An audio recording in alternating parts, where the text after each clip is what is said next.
Assalamualaikum warahmatullahi wabarakatuh. Salam sejahtera untuk kita semua. Kami dari kelompok tugas pendidikan kewarganegaraan yang beranggotakan Sylvia Karlin, Aulia Maharani Putri, juga Putri Nahdila. Nah, di sini kami akan menjelaskan tentang hubungan COVID-19 dengan Persatuan dan Kesatuan Indonesia.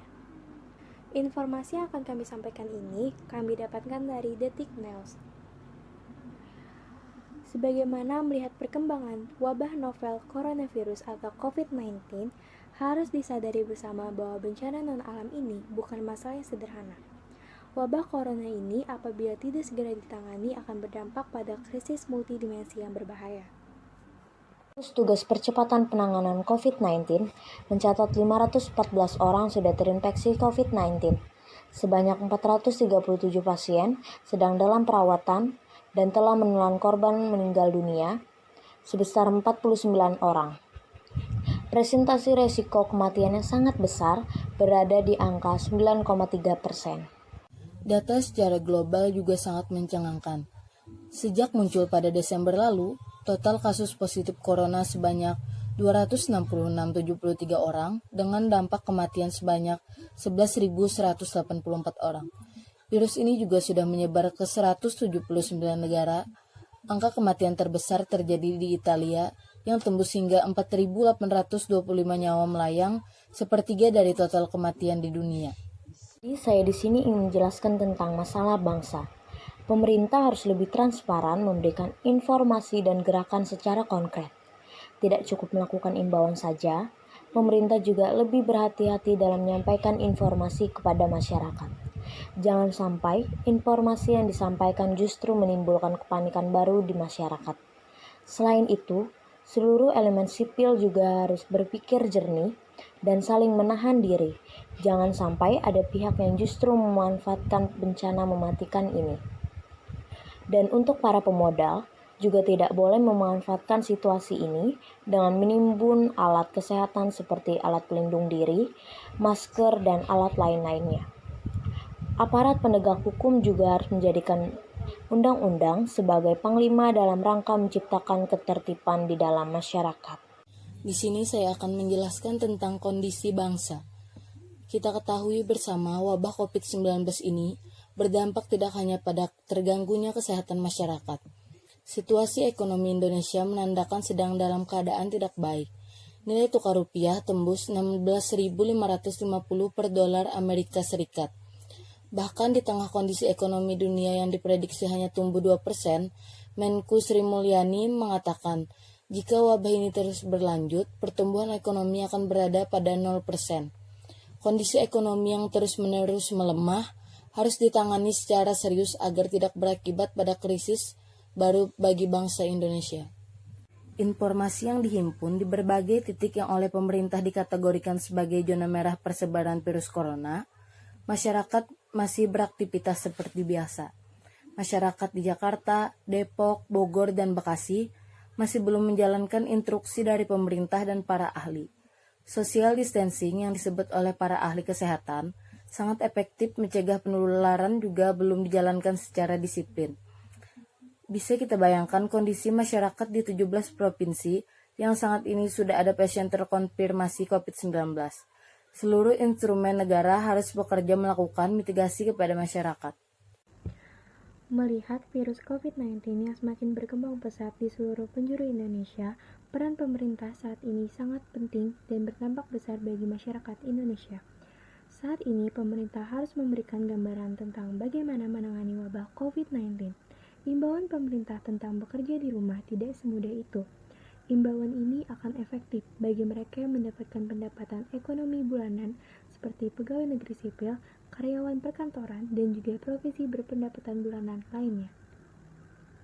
Pemerintah harus menyediakan dana untuk menjamin keberlangsungan hidup seluruh masyarakat yang pendapatan ekonominya harian.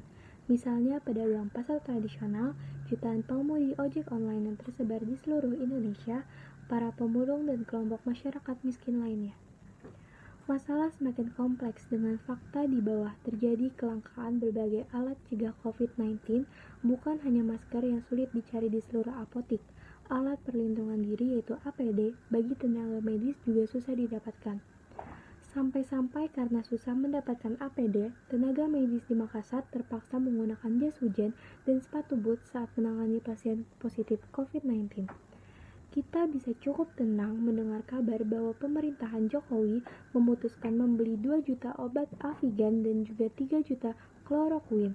Obat yang disebutkan efektif dan terbukti di beberapa negara dalam mengobati pasien terinfeksi COVID-19. Selain itu juga akan datang alat kesehatan dari Cina sebanyak 9 ton pada Senin 23 Maret.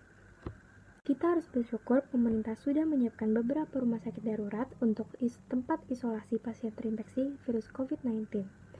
Kebijakan rapid test yang mulai dijalankan Jumat lalu harus dilakukan serius dan merata di seluruh daerah, termasuk di 17 provinsi lainnya yang belum ditemukan warga terinfeksi COVID-19. Pemerintah tidak boleh bekerja seperti pemadam kebakaran. Setelah kejadian, baru melakukan upaya-upaya penanganan. Penularan COVID-19 bergerak sangat cepat. Pemerintah harus bergerak lebih cepat. Dalam upaya penanganan cepat, harus segera ditambah rumah sakit khusus rujukan bagi pasien COVID-19 di seluruh provinsi tanpa terkecuali. Bahkan di kabupaten atau kota yang dikategorikan sebagai zona merah penularan COVID-19, harus didirikan rumah sakit khusus rujukan pasien COVID-19. Hal ini penting untuk mempercepat proses penanganan apabila ditemukan kasus pasien terinfeksi COVID-19. Bersatu adalah hal yang sangat tepat. Gerak cepat dengan melibatkan seluruh elemen bangsa sudah tidak bisa ditunda. Pelibatan ormas keagamaan, ormas kepemudaan, partai politik, asosiasi kelompok profesi, artis, dan kekuatan sipil menjadi sebuah keniscayaan. Bergerak melakukan langkah-langkah penyadaran kepada masyarakat di akar rumput. Kita tinggalkan dulu gesekan-gesekan politik yang tidak perlu. Seluruh elemen bangsa duduk bersama dengan pemikiran jernih bahwa wabah corona adalah masalah bangsa dan harus dihadapi bersama. Saya kira semua bersepakat bahwa penyelamatan umat manusia adalah tugas seluruh anak bangsa. Dalam hal menyelamatkan bangsa, tidak bisa masyarakat bergerak sendiri atau pemerintah berupaya tanpa masyarakat. Semua terkait erat dan saling menguatkan. Kita bisa saja meneladani Korea Selatan yang berhasil menekan angka penyebaran COVID-19. Tidak hanya pemerintahan yang sigap melakukan penanganan, seluruh warga sipil berpartisipasi aktif dalam melakukan upaya pencegahan COVID-19. Bangsa Indonesia sedang menghadapi COVID-19, oleh karena itu kita tidak boleh menghadapinya dengan panik.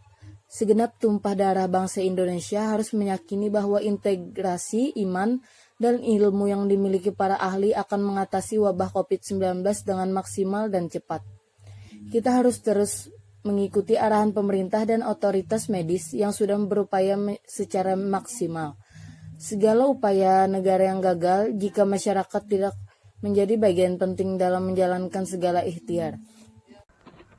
Nah, oleh karena itu, seluruh anak bangsa harus menghentikan saling curiga, mengerahkan segala daya upaya yang dimiliki dengan cara bergandengan tangan mengatasi bencana non-alam ini. Mari lakukan apapun yang bisa kita lakukan meski itu hanya menahan diri berada di rumah untuk menjaga agar wabah ini tidak semakin meluas. Hentikan sikap saling curiga, sudah seharusnya bangsa ini menunjukkan kembali makna persatuan dan kesatuan untuk mengarahkan segala daya dan upaya untuk mengatasi bencana non-alam COVID-19. Demikian dari kelompok kami. Wassalamualaikum warahmatullahi wabarakatuh.